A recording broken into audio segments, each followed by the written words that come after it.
भरत जी और शत्रुघ्न जी को साथ जाते देखकर वहां की स्त्रियां भ्रम में पड़ गईं और आपस में कहने लगी कि हे सखी, इनकी चाल तो श्री राम जी जैसी ही लग रही है, पर इनका ना तो मुनिवेश है और ना ही सीता जी इनके संग हैं, और इनके आगे सेना भी चली जा रही है, फिर इनके मुख भी प्रसन्न नहीं लग रहे हैं।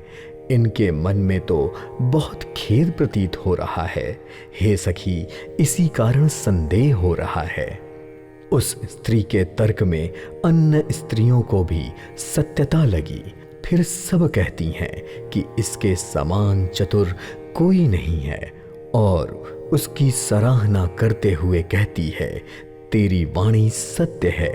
इस प्रकार के मीठे वचन बोलकर दूसरी स्त्रियों ने उसका सम्मान किया। फिर श्री राम जी के राज तिलक का आनंद जिस प्रकार से भंग हुआ था, वह सारा कथा प्रसंग प्रेम पूर्वक कहते हुए वह भरत जी की शील, स्नेह और सौभाग्य की सराहना करने लगी और बोली, देखो ये भरत जी हैं। अपने पिता के दिए हुए राज्य को त्याग कर पैदल चलते हुए, फलहार करते हुए श्री राम जी को मनाने के लिए जा रहे हैं। इनके समान आज कौन है? भरत जी का भाई प्रेम, भक्ति और इनके आचरण को कहने और सुनने मात्र से दुख और दोषों का हरण हो जाता है। हे सखी, इनके संबंध में जो कुछ भी कहा जाए वह थोड़ा ही है, और वह ऐसा क्यों ना हो। आखिर हैं तो प्रभु श्री राम जी के भाई ही।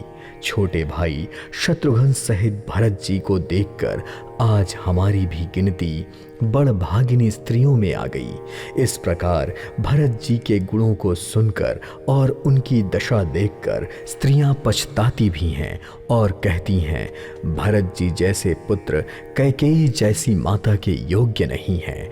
फिर उनमें से कोई कहती है, इसमें रानी का भी दोष नहीं है, यह सब विधाता का ही किया धरा है, पर यह हमारे अनुकूल ही है।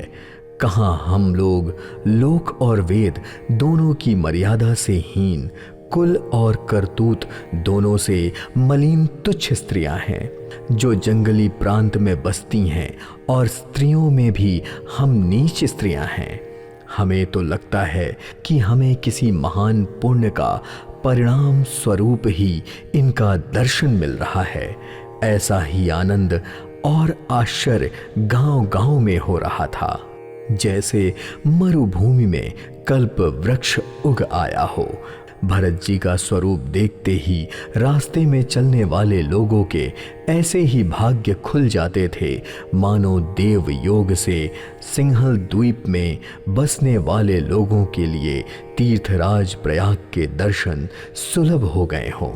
इस प्रकार अपने गुणों सहित श्री राम के गुणों की कथा सुनते और उनका स्मरण करते हुए भरत जी चले जा रहे थे। वे तीर्थों को देखकर स्नान और मुनियों के आश्रम तथा देवताओं के मंदिर को देखकर प्रणाम कर रहे थे, और मन ही मन यह वरदान मांगते थे कि श्री सीता राम जी के चरण कमलों में उनका प्रेम सदा बना रहे। मार्ग में भील, कोल आदि वनवासी तथा वानप्रस्थी, ब्रह्मचारी, सन्यासी और विरक्तों से भी वह मिल रहे थे।